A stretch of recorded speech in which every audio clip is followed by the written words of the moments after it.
Too much energy. But that's... How come that Madara guy possesses Rinnegan eyes?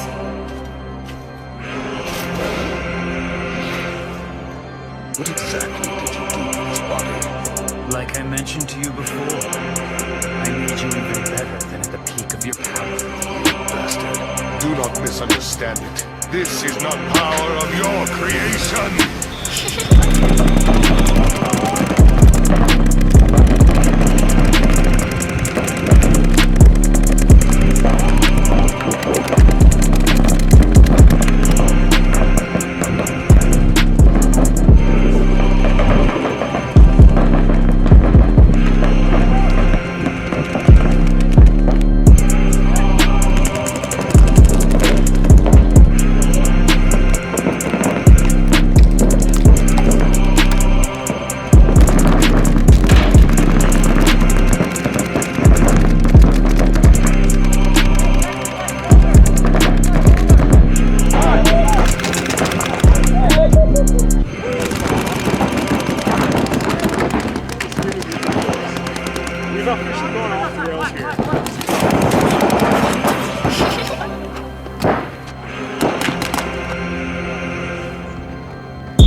Today I work at 4. Will I make it? Probably not.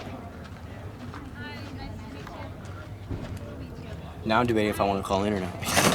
Just tell them that nobody sauces the wings just like you, dude. You're the number one. They don't, bro. They don't sauce the wings like I do. I get sauce. I hate when I get wings and they don't put enough sauce on them. And like there's spots on the wing where there's no sauce. See, like when I'm at work, they tell me that like they miss me because when I'm not there, the energy ain't there and like everybody. The energy ain't there and there's not enough sauce on the goddamn wings. Yep, not enough sauce on the wings. So we got Jim here playing a paintball tournament with an insane Pena mag, right? New mag? New mag, yep. New mag, because the P is silent? Custom milled CP ASA feeding to a hidden sleeper LPR.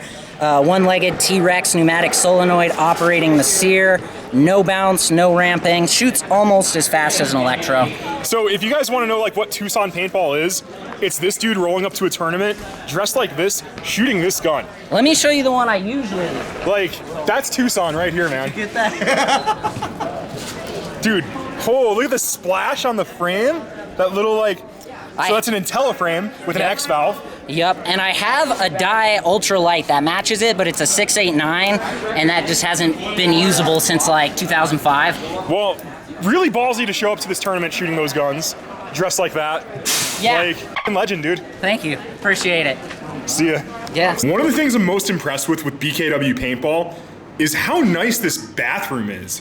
Like, you have an air dryer from Dyson, you have stainless steel appliances, you got the pisser, you got the sinks. Just look at this thing. It is luxurious. This may be the nicest paintball field bathroom I've ever seen. WillBallForSoup reviewing the bathrooms at BKW, getting a 10 out of 10. What's up, my slimes? It's Scotty here with WillBallForSoup, and whenever I travel for paintball, something wild and crazy always happens. I was summoned to BKW Paintball in Tucson to do the commentary for a webcast of a 2-on-2 tournament.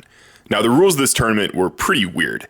You have 2-on-2, uncapped semi-auto, and 2 flags. But the catch is, if you pull the flags after you eliminate the other 2 bodies, the flag pulls don't count. So you have to get points for the flags while the other players are alive. It really changed up the game plans. Some people were doing suicide runs for the flag.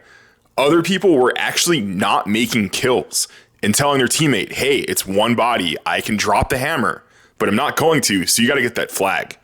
It had a pretty strange point system. So there were points for flag pulls, points for kills, points for bodies alive. It was old school.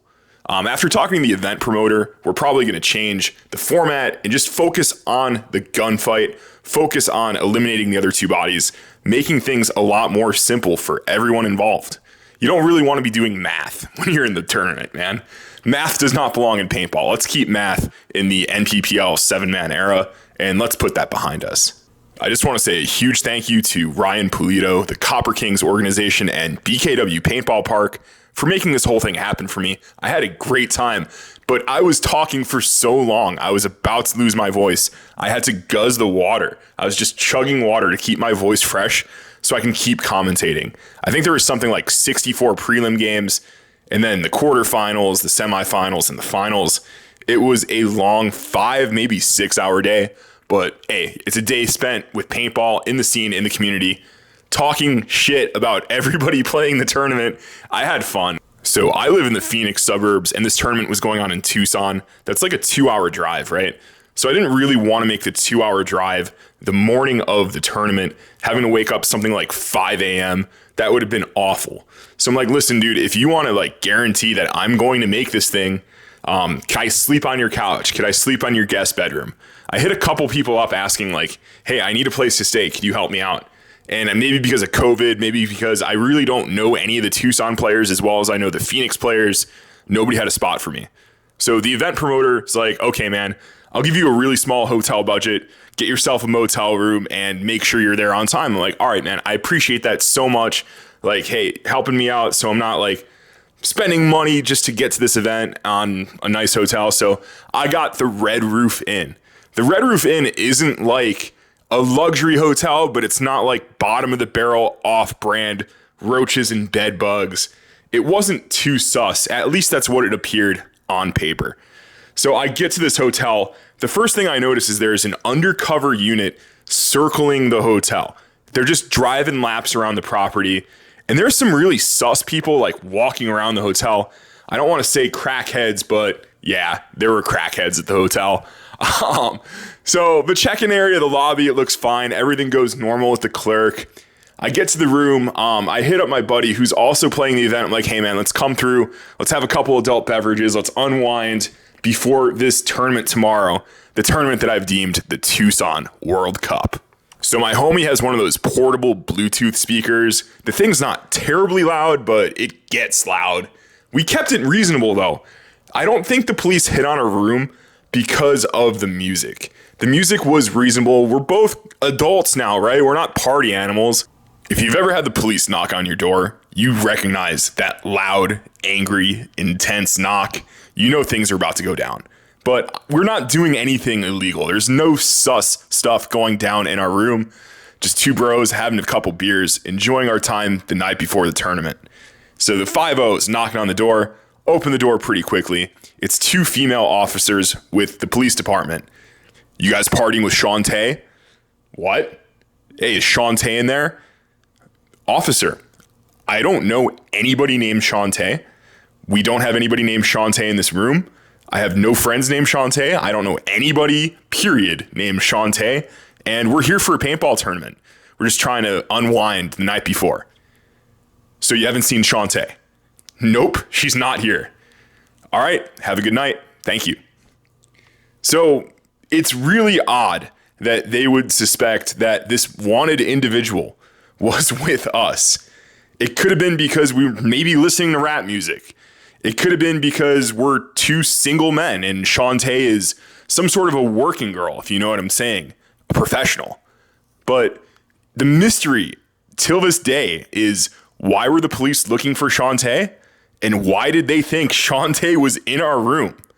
The working girl professional theory is probably the number one. Maybe they thought we picked her up to party that night, if you know what I'm saying. But I've never had cops come to my hotel room. And it wasn't because of the noise. The cops didn't even say anything about our little Bluetooth speaker. I hope you've enjoyed this life story. I wanted to do this one without music. If you guys like them without music, let me know in the comments. I'm still trying to work on audio balance and if it's better just to hear my voice or if it's better to have my voice and music. The road to 20,000 subscribers continues. When I hit 20K, that's going to be a gun giveaway. And it's going to be a tournament-ready gun, that I can guarantee, something that's going to change somebody's life. Once again, check out Ghost Paintball if you want to hear me on the webcast. Subscribe to WillBallForSoup, subscribe to Ghost Paintball, and we'll see you in the next one. I got 4 videos down the pipeline, and they're all going to be bangers. So this is Scotty with WillBallForSoup, signing out.